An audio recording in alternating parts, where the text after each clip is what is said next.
Students, today we are going to study about a new vital life process, that is nutrition.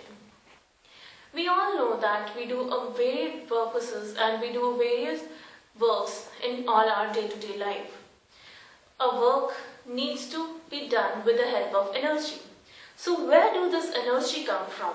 Why we are all able to do different types of works? Even the processes going on in our body also require energy. From where do this energy come from? This energy comes from the food we eat. Now, do you think that it is the food which moves inside our body through which we draw energy? No.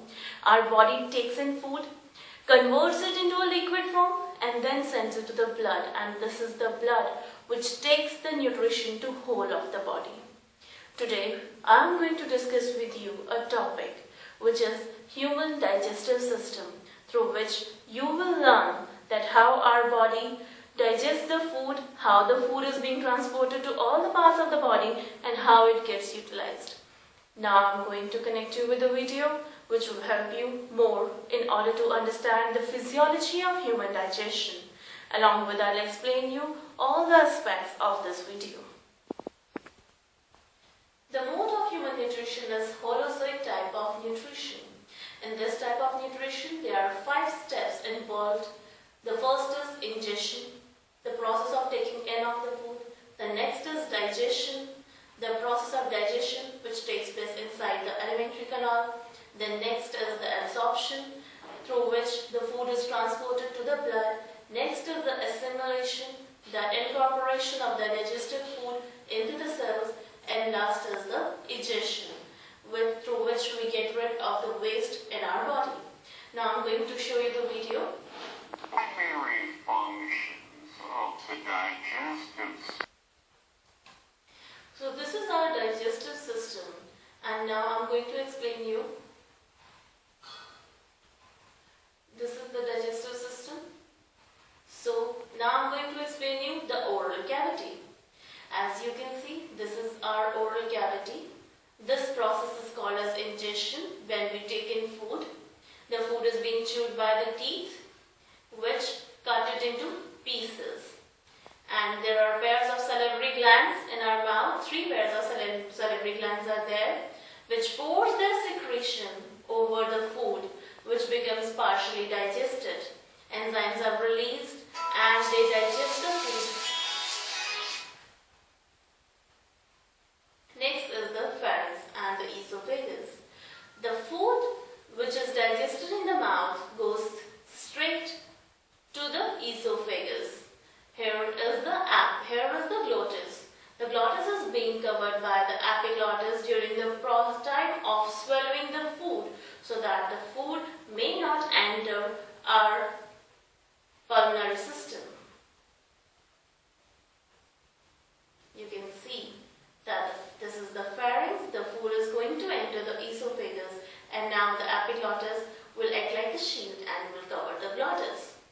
The food will now enter the long tube, which will take it to the stomach. This is the esophagus. The food in the esophagus is called as bolus, and it reaches the stomach through peristaltic movements.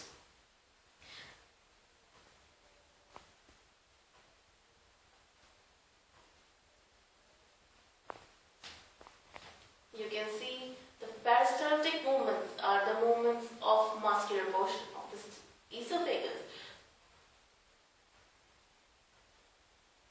Now we are going to study about the stomach.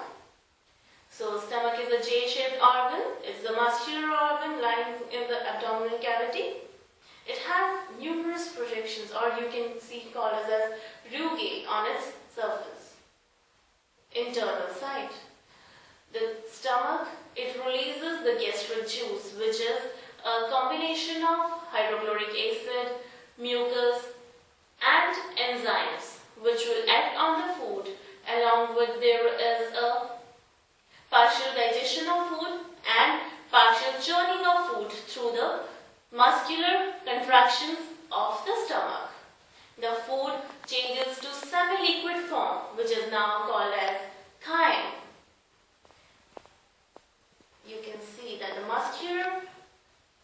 contractions of the stomach changes the food into chyme. This chyme, through the pyloric sphincter, will now enter the duodenum, the first part of the small intestine. This is the pyloric sphincter.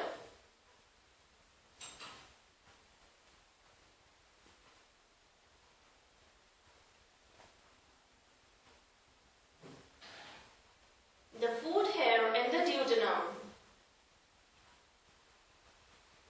will meet the various secretions over here.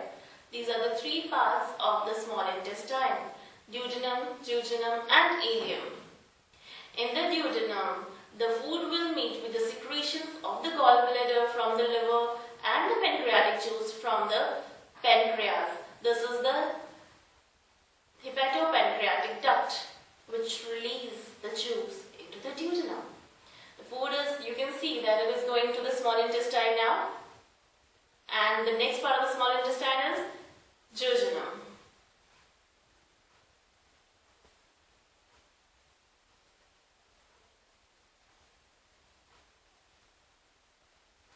You see, after being digested from the jejunum and the duodenum, this is part called as the cecum, from where the small intestine enters the large intestine.